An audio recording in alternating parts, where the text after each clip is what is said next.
আজ আমি বিশ্বাস করেছি তুমি আমার একমাত্র কন্যা। হ্যাঁ ভাগ্নে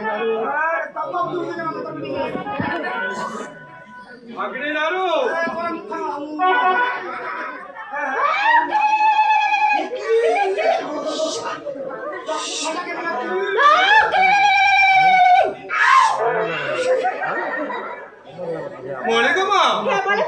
আমি বিশ্বাস করেছি তুমি আমার কন্যা, তাই বলো তো কেন মাগো আজ হঠাৎ করে আমার পথ সম্মুখে এসে দাঁড়িয়েছো?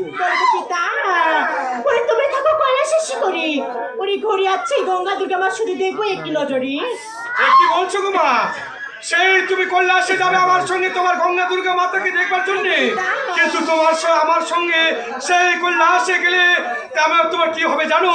তোমার গঙ্গা দুর্গা মাতা তোমাকে দেখতে পারে তোমার মস্তক যে ধূলিসাৎ।